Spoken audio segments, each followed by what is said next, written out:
Good morning বন্ধুরা। আজকে শনিবার, সকাল 6টা বাজে। চলো বাক্স প্যাকটা গুটিয়ে আমরা এক জায়গায় বেড়াতে যাচ্ছি। এই নাতি বেরোচ্ছে, প্রথমে বেরোলো নাতি, তারপরে আমি, আমার পেছনে আসছে ছেলের বউ। এই আমাদের গাড়ি, এই গাড়ি করেই আমরা যাব। এই আমরা গাড়ি স্টার্ট দিলাম। এই আমার ছেলে, এই আমার বউ, হ্যালো, এই আমার নাতি। এটা তো আমি, আমাকে তোমরা তো সকালেই চেনো। এই দক্ষিণেশ্বরের ব্রিজ, এই মা কালীর মন্দির নমস্কার করে আমাদের যাত্রা শুরু হলো। এক জায়গায় দাঁড়িয়ে এখন আমরা খাচ্ছি লুচি আর তরকারি, তারপরে চা খাবো, খেয়ে আবার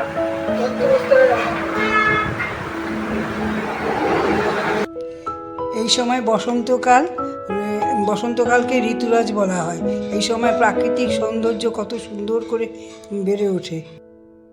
এই সময়টায় সবাই পুরুলিয়া বাঁকুড়ায় যায় পলাশ ফুল দেখতে, কিন্তু আমরা যাচ্ছি পুরী যেতে যেতে আমরা এত পলাশ ফুল দেখলাম না, বলে বোঝাতে পারবো না। একদিকে পলাশ ফুল আর একদিকে ধান ক্ষেত, দেখতে দেখতে যেতে যেতে চোখ জুড়িয়ে যায়।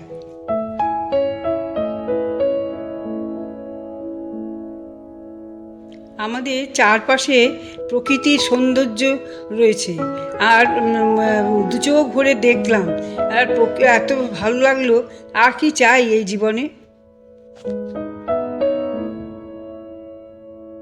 এই দেখো, আমরা মহানদীর উপর দিয়ে যাচ্ছি। কত নদী, গাছগাছরা সব দেখে অবশেষে আমরা লাঞ্চের জন্য দাঁড়ালাম। আমরা এখন ভুবনেশ্বর পেরিয়ে পুরীর বাইপাসের ধারে একটা হোটেলে বসে আছি লাঞ্চ করার জন্য। হোটেলটার নাম হলো হোটেল বাইপাতা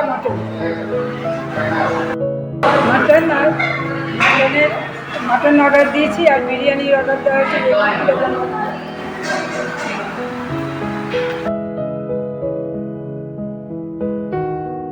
এই যে দুই মা ছেলে বসে আছে, আমিও আমার ছেলেকে নিয়ে বসে আছি।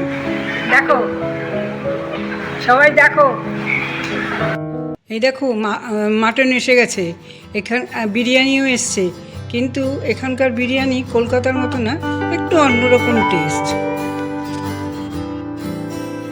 খাওয়া দাওয়ার পরে আমরা পরন্ত বিকালে আবার রওনা দিলাম।